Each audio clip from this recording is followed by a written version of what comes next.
അസ്സലാമു അലൈക്കും വറഹ്മത്തുള്ളാഹി വബറകാതുഹു.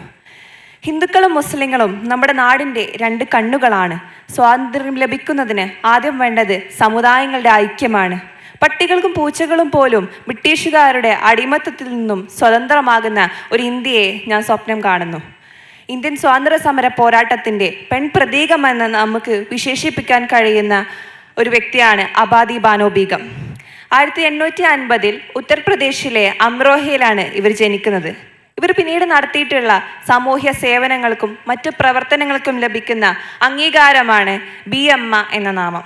മുഗൾ ഭരണകാലത്ത് അവിടെ ഉണ്ടായിരുന്ന ഉന്നത സ്ഥാനീയരായിട്ടുള്ള സ്ത്രീകളെ വിശേഷിപ്പിക്കാൻ ഉപയോഗിച്ചിരുന്ന ഒരു പദമാണ് ബി അമ്മ. വളരെ അകാലത്തിൽ തന്നെ അവർക്ക് അവരുടെ ഭർത്താവിനെ നഷ്ടപ്പെടുകയാണ്. പിന്നീട് സാമ്പത്തികമായ ഒരുപാട് ബുദ്ധിമുട്ടുകൾ ഈ കുടുംബം അനുഭവിക്കുന്നുണ്ട്. എന്നിരുന്നാൽ കൂടി തൻ്റെ മക്കൾക്ക് ആധുനിക വിദ്യാഭ്യാസത്തിൻ്റെ എല്ലാ സംവിധാനങ്ങളും ലഭിക്കണമെന്ന് അവർക്ക് അതിയായ ആഗ്രഹമുണ്ടായിരുന്നു. ഇവരുടെ മക്കൾ പിന്നീട് അൽഗൻ മുസ്ലിം യൂണിവേഴ്സിറ്റിയിലും ഓക്സ്ഫോർഡ് യൂണിവേഴ്സിറ്റിയിലും എല്ലാം പഠിച്ചുകൊണ്ട് ഉന്നത സ്ഥാനങ്ങളിലേക്ക് എത്തിയതായി നമുക്ക് കാണാം. ഇന്ത്യൻ നാഷണൽ കോൺഗ്രസിൻ്റെയും ഖിലാഫത്ത് പ്രസ്ഥാനത്തിൻ്റെയും ഇന്ത്യൻ സ്വാതന്ത്ര്യ സമര പോരാട്ടത്തിൻ്റെയും എല്ലാം ഉന്നത നേതാക്കളായി അവർ പിന്നീട് മാറി.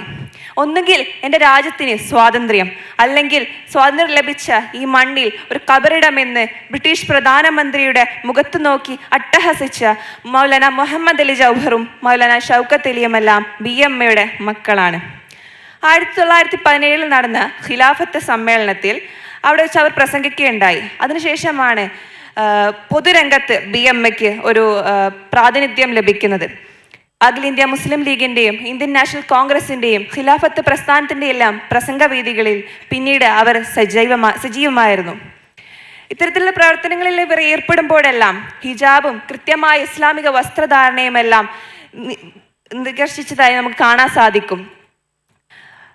സരോജിനി നായിഡുവിനോടൊപ്പം തന്നെ സ്വാതന്ത്ര്യ സമര പോരാട്ടങ്ങൾക്കായുള്ള ഫണ്ട് ശേഖരണത്തിൽ അബാദി ബാനോ ബീഗവും മുൻനിരയിൽ തന്നെ ഉണ്ടായിരുന്നു. പണക്കാരി അല്ലായിരുന്നിട്ട് കൂടിയും 10 രൂപ, നമ്മൾ ഓർക്കണം, അന്നത്തെ 10 രൂപയാണ് മാസം ഈ ഒരു ഫണ്ടിലേക്ക് നിക്ഷേപിച്ചതിന് ശേഷം മാത്രമേ അവർ മറ്റുള്ളവരിൽ നിന്നും ഫണ്ടിനായി അപേക്ഷിച്ചിരുന്നുള്ളൂ. 1924 തൻ്റെ 73-ാം വയസ്സിലാണ് ബി അമ്മ ഈ നമ്മളോട് വിട്ടുപോരുന്നത്. പിന്നീട് 2013 നമുക്ക് കാണാൻ സാധിക്കും ഡൽഹിയിലെ ജാമിയ മില്ലിയ ഗേൾസ് ഹോസ്റ്റലിന് അബാദി ബാനോ ബീഗത്തിൻ്റെ പേര് നൽകി ആദരിച്ചതായും കാണാം. അസ്സലാമു അലൈക്കും വറഹ്മത്തുള്ളാഹി വബറകാതുഹു. അസ്സലാമു അലൈക്കും വറഹ്മത്തുള്ളാഹി. ബിസ്മില്ലാ, അൽഹംദുലില്ലാ. ഏറെ സ്നേഹം നിറഞ്ഞ നേതാക്കളെന്ന് അഭിസംബോധനം ചെയ്തത് മറ്റൊന്നും കൊണ്ടല്ല, എൻ്റെ മുന്നിലിരിക്കുന്ന മുഴുവൻ വിദ്യാർത്ഥികളും പല ക്യാമ്പസുകളെ പ്രതിനിധീകരിച്ചുകൊണ്ട് അവിടെ MSMൻ്റെ എല്ലാ പ്രവർത്തനങ്ങൾക്കും ചുക്കാൻ പിടിക്കുന്നവരാണ്. യൂണിറ്റുകളിലാണെങ്കിലും മണ്ഡലങ്ങളിലാണെങ്കിലും നേതൃത്വം അരുളുന്നവരാണ്. അതുകൊണ്ടാണ് ആ ഒരു പ്രയോഗം തന്നെ ആയിക്കോട്ടെ എന്ന് കരുതിയത്. ഏതായാലും ഒരു നേതാവിനെ സംബന്ധിച്ച് ഹബീബായ റസൂലുള്ളാഹി സ്വല്ലല്ലാഹു അലൈഹി വസല്ലമ തങ്ങൾ പറഞ്ഞു തരുന്ന ഒരു വാചകമുണ്ട്. ഖിയാറു അഇമ്മതികും അല്ലദീന തുഹിബ്ബൂനഹും വയുഹിബ്ബൂനഹും. ഒരു നേതാവ് എന്ന് പറഞ്ഞാൽ ഏറ്റവും നല്ലൊരു നേതാവിനെ സംബന്ധിച്ച് റസൂലുള്ളാഹി സ്വല്ലല്ലാഹു അലൈഹി വസല്ലമ തങ്ങൾ പറഞ്ഞത്, ആ നേതാവ് തൻ്റെ അണികളെ ഇഷ്ടപ്പെടും, ആ അണികളും നേതാവിനെ തിരിച്ചും അങ്ങോട്ട് ഇഷ്ടപ്പെടുന്നവരായിരിക്കും. മാത്രവുമല്ല, നേതാവ് തൻ്റെ അണികൾക്ക് വേണ്ടി പ്രാർത്ഥിക്കും, തൻ്റെ അണികൾ ആ നേതാവിന് വേണ്ടി പ്രാർത്ഥിക്കും. അങ്ങനെയുള്ള നേതാവ് എന്ന് പറഞ്ഞാൽ അതാണ് ഏറ്റവും നല്ല നേതൃത്വം എന്ന് പറയുന്നത്. എന്നാൽ പ്രവാചകൻ തിരുമേനി സല്ലല്ലാഹു അലൈഹി വസല്ലമ തങ്ങൾ ആ ഹദീസിന്റെ വാചകങ്ങളുടെ അവസാന ഭാഗത്ത് സൂചിപ്പിക്കുന്നുണ്ട്, ഒരു മോശപ്പെട്ട നേതാവ് എന്ന് പറഞ്ഞാൽ ആ നേതാവ് തൻ്റെ കീഴിലുള്ള അണികളെ വെറുക്കുന്നവരായിരിക്കും.